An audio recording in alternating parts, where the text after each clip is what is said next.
As we begin tonight, keeping them honest with breaking news about that 747 the Qatari royal family is giving to President Trump, which he will keep, he says, for his library after leaving office.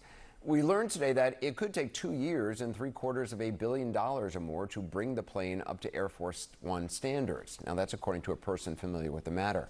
$750 million or more to take it apart, check for surveillance devices, then refit it with the defenses, communications gear, and all the rest a commander-in-chief needs.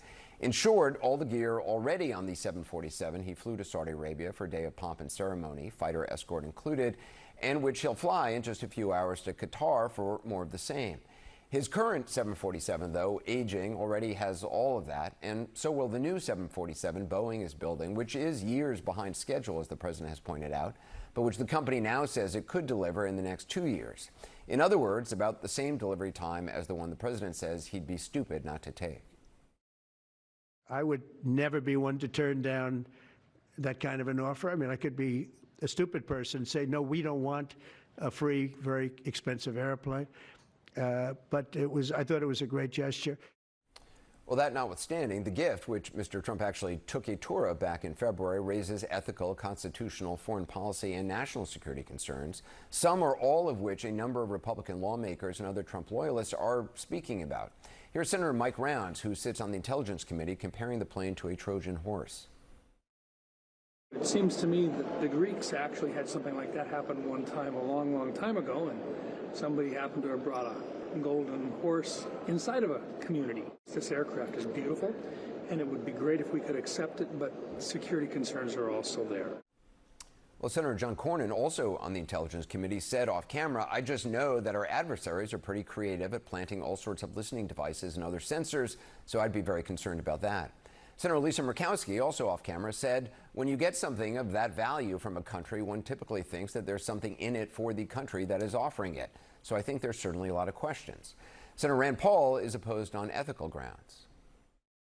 There is a provision in the Constitution that says you can't do this. I think it's not worth the appearance of impropriety. Whether it's improper or not, I don't think it's worth it. Other GOP lawmakers, though, are showing less firmness in their views on the matter. Senator Josh Hawley says he'd prefer a made-in-America plane, which, other than the interior done by a French design firm, it is. Senator Tom Tillis seems to be approaching the question as the management consultant he once was. And then you got to work through the cost benefit of it, right? I mean, we're in a world of Doge, so we got to figure out whether it's worth upfitting or writing a check, selling it and writing a check to the Treasury and help us with our debt reduction. Well, Majority Leader John Thune, on the other hand, would not weigh in at all because it seems it's just not real to him yet. I don't think there's anything official out there. This is a hypothetical, and I'm sure that if and when there is, it's no longer a hypothetical. I can assure you there will be plenty of scrutiny of whatever that arrangement might look like. Senator Joni Ernst tried a version of the old I haven't seen the tweet answer, telling CNN's Monteragio, I haven't heard specifics about the plane. I don't know anything about it. As for Democrats, there's widespread criticism, of course, with Senate Majority Leader Schumer saying he is placing a blanket hold on all Justice Department political nominees until he receives answers on the plane. However, that hold can be overcome by a simple majority, which Republicans now hold.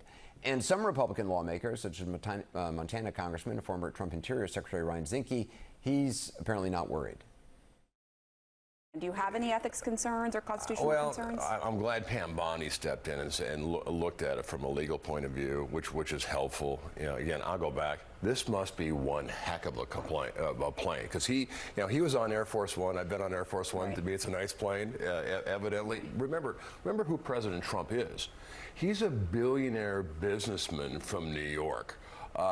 He doesn't sleep in a sleep bag overnight. You know, he's making deals, and I think it's transactional to him. He looks at it and goes, hey, it's a better airplane.